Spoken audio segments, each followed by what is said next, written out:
A state-of-the-art science building is in the future for Cape Cod Community College thanks to a $5 million gift from college benefactor Maureen Wilkins. This was a monumental moment, a transformational gift for the college that's really going to reshape our efforts in the science and engineering area and position the college and the Cape for the future. Community colleges don't typically receive multi-million-dollar gifts like the Harvards and Stanfords of the world, so it's hard to find the words to adequately describe the impact of this. It really is going to make such a difference for our students and makes my job easier, frankly. As we point out, we have this, well-known philanthropist who is supporting this effort. It really validates our efforts. Mrs. Wilkins' support has helped build the college library and the new nursing classrooms, and now will help bring science education into the future. She's been involved in investing in Cape Cod community colleges since the late 90s, starting off with scholarships. If we look at some of the more recent investments in terms of the new nursing and allied health lab, very intensive investment and commitment to that as well, to drive this institution forward. So she has really touched the lives of so many students and so many of our graduates that come through Cape Cod Community College. She's had a tremendous impact on the future of the people in our community. The college's current science building is aging and outdated. The plan promises to provide a state-of-the-art space for science, technology, engineering, and math education.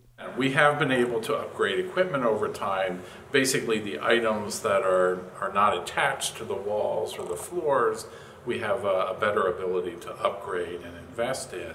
The notion is we're physically limited in terms of the design of the labs and the classrooms and the building, and this is really the opportunity for us to build around the notion of modularity, that we will have a building that we're looking at to serve the next generation, and we're keeping in mind that as technology continues to evolve at a faster and faster rate, we'll have the ability to adapt the technology to the physical structure without necessarily having to go in and move some of these cinder block walls and some of this other stuff hanging over our heads. The building is really going to be positioned around this notion that we need to be more flexible in our design for the future. With a $25 million commitment from the state and Mrs. Wilkins' generous $5 million gift, the college is more than halfway to reaching the $38 million price tag. A capital campaign to raise the remaining funds is now underway.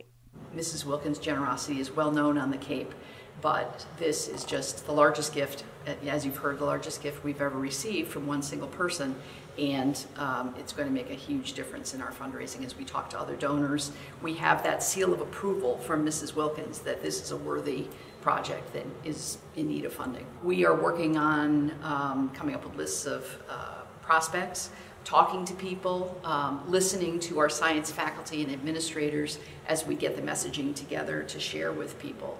And as Dr. Cox mentioned, the planning for the building is still underway. So we have much work to do, but there are many, many generous people on Cape Cod, and I'm hopeful that they'll follow Mrs. Wilkins' lead. The new building won't just bring a benefit to 4C's students. The hope is to strengthen and build the connection between the college and the community. Through our STEM network, how we engage with K-12, giving them the opportunity to take advantage of the lab space. Also, some of the private sector operators on the college, on the Cape, and some of the businesses here and the nonprofits, giving them the opportunity to take advantage of us as a resource in the science and engineering. So it's a much broader scope that we're entering moving forward in terms of the position of this physical facility, and it really becomes a landmark educational facility to serve the community. President Cox is hoping construction of the new building will be complete by 2022.